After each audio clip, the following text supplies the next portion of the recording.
Hello everyone, and a special welcome to all you dreamers out there. Today on Versus, we're gonna get soaked while saving jazz because it's a celebration of two of the most beloved musicals in talking picture history. We'll pit a favorite from the modern era, 2016's La La Land, against the Hollywood classic and a sort of ancestor to the land of double La's, 1952's Singin' in the Rain. Oh, did I mention we honor movies here by making them compete for our amusement? I know, it sounds a little cruel, but come on. Have you seen the movies we're talking about? I've been hosting this show since Soul Train was in its heyday, and now finally we get to have a legit dance battle to determine musical cinematic superiority. If you're like me, and in that case, sorry, my advice is to get a dog and nap a lot, then you're gonna have a knee-jerk reaction every time you hear about a new musical, and it goes something like this. Ugh, I don't like singing and dancing. I want action and explosions and Ewoks. That childish whining goes on for a few minutes until the lights go down, the screen illuminates, and with that first big number, boom, I'm swept away into a world of imaginative delight, and afterwards, I literally skip out of the theater, reminding myself to not sprain another ankle. I may go in kicking and screaming, but when they're done right, musicals can dazzle and inspire us like no other film genre can. And it's hard to find two movies that fit that bill better than Singin' in the Rain and La La Land. Oh, folks, this is it!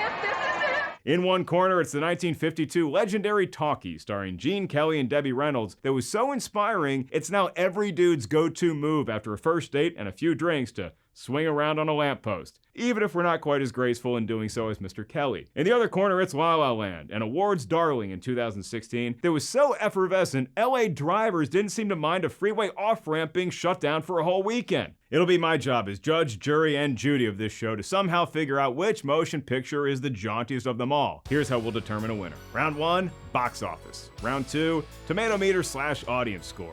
Round 3, iconic moments. Round 4, black tie event. And then we'll do a wild card round that could involve anything from the cast, crew, or maybe it's just me seeing which film's dance moves are harder to recreate in this very studio. If that doesn't seem like a fair fight, I'll remind you that we do have in case of fire sprinklers that would be a nice substitute for rain. I'll also remind you that I sweat standing still, so if I'm dancing like a drunk at a wedding reception, my body temperature might rise high enough to trigger said fireproofing water system. That's terrible. While my crew is now evacuating, I will take this time to encourage you to comment right now with your favorite of these two movies. Is it La La Land or is it Singin' in the Rain? Or is there another musical that you love even more than this pair? Maybe one where the hills come alive or a babysitter shoves sugar into little kids' mouths by the spoonful? I'm a big Julie Andrews stan, but Mary's popping from the sidelines today. At center stage, it's Triple L taking on Essing in the R. What? That sounded dirtier than I wanted it to. It's Kelly and Reynolds against Gosling and Stone in the best 2-on-2 matchup this side of NBA Jam, right here, right now on Versus. Let's get it on. Round 1, box office. These two movies have been proven to possess staying power rarely seen in pop culture. Even the young pup La La Land has quickly become a cultural touchstone thanks to its rabid fan base, rewatchability, and the occasional PricewaterhouseCooper mix-up. And Singin' in the Rain is still referenced all the time in movies, TV, and even music videos. So yeah, these two flicks will continue to be around for ages, but in order to be a household name, you had to get us out of the house first to see your glory on the big screen. Film history proves that you don't necessarily have to be a blockbusting juggernaut to be an all-time classic, but that initial surge certainly does help. And approximately 45 years before Surge Soda hit the open market, good old-fashioned water was raining down on movie houses coast to coast, for it was in March 27th of the year 1952 that Singin' in the Rain opened nationwide. Back then, the movie cost about $2 million to make, and it danced home with over $7 million bucks. But that's 1952 money. You could buy a new Corvette for around $3 grand and fill that baby up with gas that cost about 20 cents a gallon. And if that wasn't a kick in the midsection enough, rent? 500. As in your monthly rent? Oh my. $80 in 1952. My mom charges me more and I just get to live in her basement. In today money, Singin' in the Rain's total equals around $80 million, which is solid, and let's not forget, it more than tripled its production cost. So that's a big victory for the bean counters. Would it be enough to top La La Land? The film that felt like a throwback to old-timey Tinseltown did a lot of modern money exchanging as September 12, 2016 began a box office run that would total $447 million worldwide when the music finally stopped. That's boffo for any production, especially one that's about hopes and dreams and jazzy shuffling instead of dinosaurs and robots and robot dinosaurs. Remember the Dinobots in Transformers Age of Extinction? How much money did that movie do? $1 billion? Serenity now. La La Land appears to be stepping into the victory lane here in round one, especially because its budget was only around $30 million. So it made 1, to many times its production cost back. And Damien Chazelle and company managed to complete filming in just 40 days, which is biblically short for such a stellar product. Take that, Dinobots. La La Land stands out as both Ryan Gosling's highest grossing movie to date, topping his silver medal effort of Blade Runner 2049 by almost $200 million. And it's Emma Stone's third highest grosser ever, because remember when she played Gwen Stacy and the Spider Kid fell in love with her despite Dennis Leary's reservations? The Amazing Spider-Man and its sequel, cleverly titled Part 2, both hauled in over $700 million apiece. But Triple L wasn't Stone and Gosling's first dance. They were also featured together in two other hit films. Can you name them? Crazy Stupid Love did $144 million because people really enjoyed it. And Gangster Squad made over $100 million because people thought they'd really enjoy it. Man, that movie, it might be a bigger travesty than the Dinobots. I'm dying out here! In fairness to Singin' in the Rain, that flick didn't get a huge worldwide release like La La Land did. But in fairness to the more recent of the two, LLL took advantage of its platform and now has the highest honor it's yet received, a win in round one of Versus. The show's so beloved, you'd think it was hosted by Ryan and Emma. It's not, though they have been approached about replacing me. We'll see what happens. La La Land goes up 1-0 on its much, much older sibling, Singin' in the Rain. What's the big idea? Round 2, Tomatometer / audience score. Usually I like to open this round with some slightly snarky comment like, sure you made a bunch of dough, but did anyone like you after they saw the film? That works for something like a Transformers or a Gangster Squad, but come on, we're talking about an all-time classic and a modern treasure, so I have a feeling that both critics and audiences were swooning for these pictures long after the lights went back up. To the veggie garden we go. The Tomatometer, for who wants it first, age before beauty, while Singin' in the Precipitation has years and looks on its side, aging like a fine wine with a full bouquet, a robust finish, and a Tomatometer score of 100%. It's perfect. You can't get higher than that, so it joins fellow all-timers like Toy Story and the Terminator at 100%. Really, the first Terminator's at 100. Alright, but can he pull off moves like Gene Kelly or Donald O'Connor? Yeah, the movie reviewers were impressed, and the RT critics consensus reads, clever, incisive, and funny, Singin' in the Rain is a masterpiece of the classical Hollywood musical. Top critic Sarah Michelle Fetters of Movie Freak says, to put it bluntly, this is one of the funniest films ever made, and the Times' Ed Potton says, is Singin' in the Rain the finest musical of them all?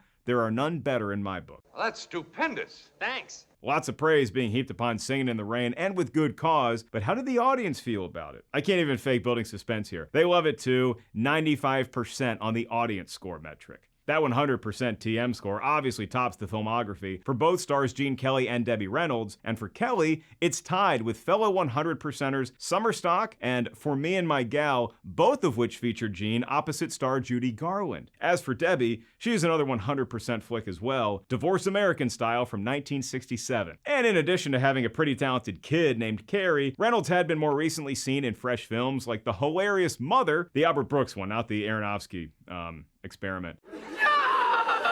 Mother, without the exclamation point, is at 88%, and Reynolds also voiced Lulu in the Rugrats in Paris movie, which is fresh at 76%. Way to go, Tommy Pickles. These are all incredible digits and really put the pressure on La La Land to hold serve, so before we reveal its final score, let's take a look at director Damien Chazelle. That guy makes some damn fresh fare. Whiplash is at 94%, First Man's at 87%, and he's credited as a screenwriter on 10 Cloverfield Lane, which is at 90%. So where does La La Land fit in? Perfectly wedged at 91% on the Tomatometer, with an 81% on the audience score. All told, Babylon has its work cut out to top those integers. The critics' consensus reads, La La Land breathes new life into a bygone genre with thrillingly assured direction, powerful performances, and an irresistible excess of heart. And our friend and versatile host, interviewer, critic Scott Mantz was one of the earliest champions of this film, claiming that it will connect with people on the same level as Titanic. And we can only assume he was referring to the boat movie, not the vessel itself. Scott loves him some Triple L, as did the audience and fellow reviewers. But Singin' in the Rain is going to take this round. Before we head into the next stage, however, where does 2016's love letter to movies like Singin' in the Rain rank for its talented stars? Emma Stone only has the favorite higher on her career Tomatometer, which checks in at 93%, and Birdman is tied with La La Land at 91%. Gosling also has 93% as his breadwinner with Drive. Then he's got Half Nelson and The Nice Guys alongside Double L Land at 91%. Their other team-ups, Crazy Stupid Love and Gangster Squad, are one fresh movie and one rotten movie. Can you guess which one? You probably can guess. Crazy Stupid Love is fresh at 79%, and Gangster Squad is 30%. Rotten should be lucky to be there. You heard it here first. Singin' in the Rain is better than Gangster Squad. And it also wins round 2 easily and ties the score with La La Land 1-0. What? Round 3, iconic moments. And now we've officially arrived at the meat portion of the versus sandwich, but it can also be replaced with an impossible patty or even some cauliflower buffalo chicken. You do you. But you can't have a tasty sando without that fun part in the middle, much in the same way that a musical doesn't really work unless it's chock full of song and dance numbers. I guess that's why we call them musicals, because there's music, but the dance sequences are really what sells Singin' in the Rain and La La Land. We don't call them dancicles because, I don't know why, it's a good term. There's a fair amount of comedy in these flicks, and the term dancity, it's right there. Jump on that patent, remember to kick your Uncle Mark some royalties, and we're all good. This round will be won by the film with the most memorable moments, including those scenes that not even all the liquid courage in the world would let me attempt at the next wedding reception. But if someone did pull the fire alarm here, I think I could at least give the opening credits of Singin' in the Rain a go. It's basically our 3 stars, Gene, Debbie, and Don, strolling in place and keeping time with their moves in rain slickers as they're getting poured on from the heavens. It sounds simple, I would fall trying it, and it's the perfect way to charm us into the vibe of an all-time great movie watching experience. La La Land's beginning, however, feels like an experience just to pull off. One long, iconic shot that's actually 3 different takes cleverly stitched together, and that's real traffic in the background. Production just borrowed the 105 and 110 interchanges for a few days and came up with this gem. It's an early lead here for La La Land and an A+ for effort, not just for the dancers, but the Another Day in the Sun crew for nailing those shots. Dancing in time is hard enough. Imagine having to keep up with a Steadicam or a crane. Take care of your union, people. They're making everybody else look better. La La Land might not fit as a new Dancity category quite as well as I thought, because it does occasionally eschew fancy toe tapping in favor of developing the narrative via song, as is the case with Maya and Sebastian's theme. But it still makes the crowd ooh and ah and swoon. What's your name? Mia? And if the wonderful A Lovely Night sequence feels inspired, it's because it was, by Singin' in the Rain's classic title number. You simply can't get better than that. Gene Kelly performed this routine while sick with 103-degree fever. Yes, you heard that correctly. We had a cinematic Michael Jordan flu game 45 years before MJ's incredible feat against the Utah Jazz in the NBA Finals. Ironic he was playing against the Jazz. I don't think Sebastian would be rooting for the Bulls in that matchup. But then we get Don O'Connor and Gene Kelly going the distance with Moses Supposes. It's like the ultimate game of horse or dance chicken, and neither fella giving an inch, but keeping in perfect time with one another. Summer montage in La La Land keeps us invested in the story, and even in juicy numbers like City of Stars, the complex dance moves are replaced by Chazelle's smooth operator touch with the cinematography of Linus Sandgren engaging in kinetic action. Gosling and Stone have great moves, but they're not world-class dancers like O'Connor or Kelly, and that was the point. Chazelle wanted them to look good dancing, but also be the best at their respective crafts, acting and jazzercising. And we see evidence of those talents as well, especially in the spellbinding audition that Maya pulls off. At least give her a callback. Mia? Yes, Mia. One of my favorite parts of the land of multiple laws is Maya's friends egging her on to go out on the town. We've all been there. We know it's a good idea to stay in. You already got your jammies on. But when your pals sing and choreograph a whole routine just to get you to join them for the Applebee's 2 for $20 deal, you gotta go. But what gets my ultimate respect in this round is Debbie Reynolds. She had a background in gymnastics, but was such a young, precocious talent that you just didn't know she could keep up with the more accomplished fellas in the picture. Multiple coaches and grueling 8-hour-a-day dance sessions paid off. Just witness her in the good morning phase. She's just so effervescent and free, you'd never know that homegirls' feet were bleeding, and after they rapped, she'd get them attended to. Kind of like when MJ wore Jordan 1s in 1998 for his last hurrah at Madison Square Garden. And I've reached my NBA reference quota for the day. If we're close now, I think Broadway Melody seals the W here for Singin' in the Rain. It's Gene Kelly and Sid Charisse at their balletic apex, and much of it is simply done with a pink backdrop. So simple, yet it thrusts the viewer into a dreamlike trance and ends up being more powerful than a whole army of Dinobots. Am I at my Transformers quota for the day? One more? Okay. Out of ideas. This whole movie costs like $2 million, which is like one Dinobot thumb. Tank's empty, bro. La La Land lives up to its hype upon repeat viewings. I also saw it 3 times in theaters. But Singin' in the Rain is one long, iconic moment. I'd put it up there against any movie. Name your picture. Put all the Toy Stories together. Singin' in the Rain stays in the game and takes the lead with a win in round 3. It's 2-1 in favor of the wise elder. Hishikaka. Round 4, Black Tie Event. It's only natural that we name a round after fancy clothing. After all, the costume changes alone in these 2 films keep us invested, just in terms of what are they going to wear next. Walter Plunkett handled the costuming duties for Singin' in the Rain, while Mary Zofris was at the helm for the La La Land wardrobe. But in this round, I'm thinking less about what our leads wore in the movies, and more about those ultra snazzy award shows that require threads well above my means just to gain admittance. You know, like the Oscars. This feels like it's going to be another nail-biter of a round. By the way, don't do that at movie theaters. It feels a little get off my lawn, that's fair, but I don't think biting nails is just the plight of the young. Mine get long and the temptation's there, but come on, don't bite your nails at a movie theater. Just think, what would Maya and Sebastian do? Mia! Well, they'd probably get nominated for a ton of Academy Awards, as one would expect from Singin' in the What? That mighty picture of 100% on the Tomatometer fame was nominated for exactly 2 Academy Awards. How many did they give out back then? 4? Was the whole ceremony just Bob Hope riffing for 2.5 hours and then saying, boy, I guess it's time for some awards? Jean Hagen is wonderful as silent film star with a distinct voice, Lena Lamont. In the film story, her voice is dubbed by Debbie Reynolds as Kathy Selden, much to Lena's dismay, and Hagen ended up being the only performer from the movie that earned an Oscar nod, losing the trophy to Gloria Graham for The Bad and the Beautiful, a movie that did crush the award show circuit that year. And to be fair, High Noon came out the same year, and Gary Cooper took home the Best Actor prize. Best Picture that year was not High Noon. It was upset by Cecil B. DeMille's The Greatest Show on Earth, which is 49% rotten on the Tomatometer. Just saying. Oh, did you know Bob Hope actually did host that year? And my impression? Dead on. Don't look it up. I nailed it. Lenny Hayton earned the other nomination for Singin' in the Rain for Best Score, but no wins for that iconic motion talkie, and the door has been opened for La La Land. And if you know anything about Maya and Seabass, all they need is an opportunity. This is Mia. The film earned loads of Oscar nominations and took home 6 statues, 7 if you ask Warren Beatty and Faye Dunaway. More on that later. For now, let's celebrate Emma Stone's win for Best Lead Actress, Chazelle's victory for Best Director, Linus for Best Cinematographer, Justin Hurwitz and Company for Best Score and Song, and La La also took home Best Production Design. Gosling was nominated for Best Lead Actor, losing out to Casey Affleck for Manchester by the Sea, a film that is decidedly not an uplifting musical. Moonlight took home Best Picture honors after we'll talk about it later. But in around All About Awards, I thought Singin' in the Rain was poised to teach this young whippersnapper a thing or two and cruise to an easy victory, but The Land That Lies came roaring back in round 4, gets the win, and all of a sudden we got a tied ball game, 2-2. Why? Wildcard round, legacy.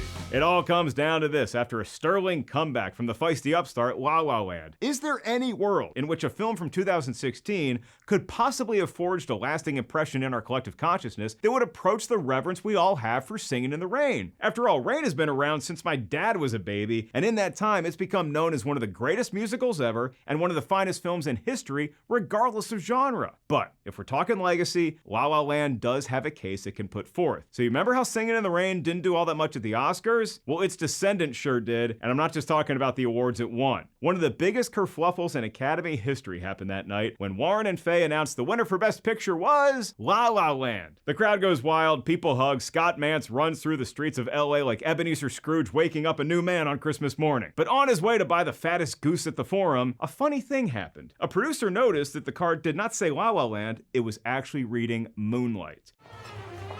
You kidding me? That was your real Best Picture winner, and deservedly so. I still harbor my conspiracy theories about how that all transpired, much in the same way you'll still hear grumbles from teams not named the New York Knicks about the 1985 draft order when they won the right to select Georgetown legend Patrick Ewing thanks to an envelope that may have been frozen.